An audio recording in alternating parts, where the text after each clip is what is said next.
If there is one man who is respected across all socio-economic strata of society in India, it is our former President Dr. APJ Abdul Kalam. Among the many speeches he delivered in his tenure as the President of the country, there is one in particular that is extremely powerful and inspiring. Born to a boat owner in Rameswaram, Tamil Nadu, Bharat Ratna Dr. APJ Abdul Kalam never imagined the life that he would eventually come to lead in his wildest dreams. Known for his inspiring speeches and fondness for the younger student community of the country, Dr. Kalam delivered one of his best speeches at Indian Institute of Technology, Hyderabad, where he outlined his visions for India, a must read for every Indian in and out of the country. Here is presenting that speech. I have three visions for India. In 3000 years of our history, people from all over the world have come and invaded us, captured our lands, conquered our minds. From Alexander onwards, the Greeks, the Turks, the Mughals, the Portuguese, the British, the French, the Dutch, all of them came and looted us, took over what was ours. Yet we have not done this to any other nation. We have not conquered anyone. We have not grabbed their land, their culture, their history, and tried to enforce our way of life on them. Why? Because we respect the freedom of others. That is why my first vision is that of freedom. Believe that India I believe that India got its first vision of this in 1857 when we started the War of Independence. It is this freedom that we must protect and nurture and build on.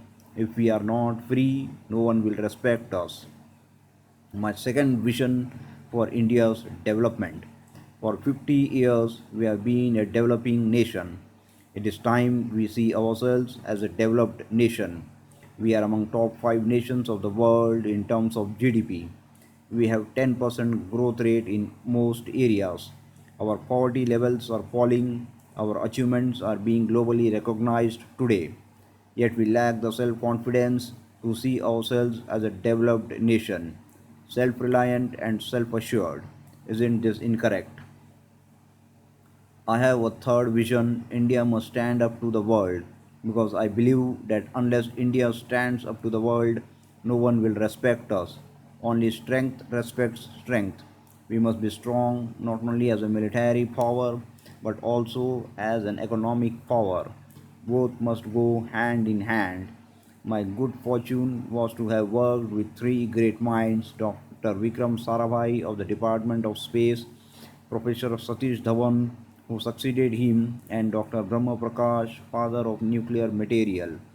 I was lucky to have worked with all three of them closely and consider this the great opportunity of my life. I see four milestones in my career. 20 years I spent in ISRO. I was given the opportunity to be the project director for India's first satellite launch vehicle SLV-3, the one that launched Rohini. These years played a very important role in my life of scientist. After my ISRO years, I joined DRDO and got a chance to be the part of India's guided missile program. It was my second bliss when Agni met its mission requirements in 1994.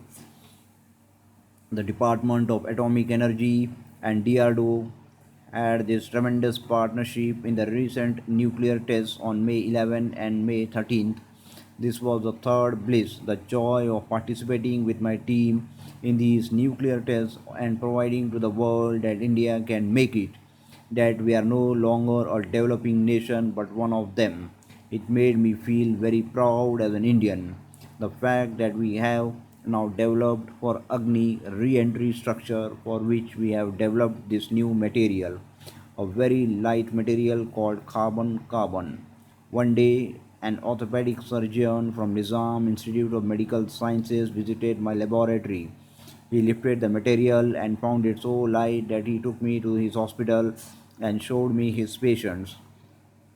There were these little girls and boys with heavy metallic calipers weighing over 3 kg each, dragging their feet around. He said to me, "Please remove the pain of my patients." In 3 weeks, we made this floor reaction, orthosis 300-gram calipers, and took them to the orthopedic center. The children didn't believe their eyes. From dragging around a 3 kg load on their legs, they could now move up around. Their parents had tears in their eyes. That was my fourth bliss. Why is the media here so negative? Why are we in India so embarrassed to recognize our own strengths, our achievements? We are such a great nation. We have so many amazing success stories, but we refuse to acknowledge them. Why? We are the first in milk production. We are number one in remote sensing satellites. We are the second largest producer of wheat. We are the second largest producer of rice. Look at Dr. Sudarshan. He has transformed the tribal village into a self sustaining, self driving unit. There are millions of such achievements, but our media is only obsessed in the bad news and failures and disasters. I was in Tel Aviv once and I was reading the Israeli newspaper. It was the day after a lot of attacks and bombardments and deaths had taken place. The Hamas had struck, but the front page of the newspaper had the picture of a Jewish gentleman who in 5 years had transformed his desert and into an orchard and a granary. It was this inspiring picture that everyone woke up to. The glory details of killings, bombardments, deaths were inside in the newspaper, buried among other news. In India, we only read about death, sickness, terrorism, crime. Why are we so negative? Another question: why are we as a nation so obsessed with foreign things? We want foreign TVs, we want foreign shirts, we want foreign technology. Why this obsession with everything imported? Do we not realize that self respect comes with self reliance? I was in Hyderabad giving this lecture when a 14-year-old girl asked me for my autograph. I asked her what her goal in life is. She replied, "I want to live in a developed India." For her, you and I will have to build this developed India. You must proclaim India is not an underdeveloped nation, it is a highly developed nation. Do you have 10 minutes? Allow me to come back with a vengeance. Got 10 minutes for your country? If yes, then read, otherwise, choice is yours. You say that our government is inefficient. You say that our laws are too old. You say that the municipality does not pick up the garbage. You say that the phones don't work, the railways are a joke, the airline is the worst in the world, mails never reach their destination. You say that our country has been fed to the dogs and is the absolute pits. You say, and say. What do you do about it? Take a person on his way to Singapore. Give him a name, yours. Give him a face, yours. You walk out of the airport and you are at your international best. In Singapore, you don't throw cigarette butts on the roads or eat in the stores. You are as proud of their underground links as they are. You pay $5, approximately rupees 60, to drive through Orchard Road, equivalent of Mahim Causeway or Pedder Road, between 5 p.m. and 8 p.m. You come back to the parking lot to punch your parking ticket. If you have overstayed in a restaurant or a shopping mall, irrespective of your status identity, in Singapore, you don't say anything, do you? You wouldn't dare to eat in public during Ramadan in Dubai. You would not dare to go out without your head covered in Jeddah. You would not dare to buy an employee of the telephone exchange in London at £10, rupees 650 a month to see to it that my STD and ISD calls are billed to someone else. You would not dare to speed beyond 55 miles per hour, 80 kilometers per hour in Washington, and then tell the traffic cop, "Janta hai Sala mai kaun hu? Do you know who I am? I am so and so son. Take your $2 and get lost." You won't chuck an empty coconut shell anywhere other than the garbage pail on the beaches in Australia and New Zealand. Why don't you spit pan on the streets of Tokyo? Why don't you use examination jockeys on buy fake certificates in Boston? We are still talking of the same you. You who can respect and conform to a foreign system in other countries but cannot in your own. You who will throw papers and cigarettes on the road the moment you touch Indian ground. If you can be an involved and appreciative citizen in an alien country, why cannot you be the same here in India? Once in an interview, the famous ex-municipal commissioner of Bombay, Mr. Tinaikar, had a point to make. Rich people's dogs are walked on the streets to leave their effluent droppings all over the place, he said.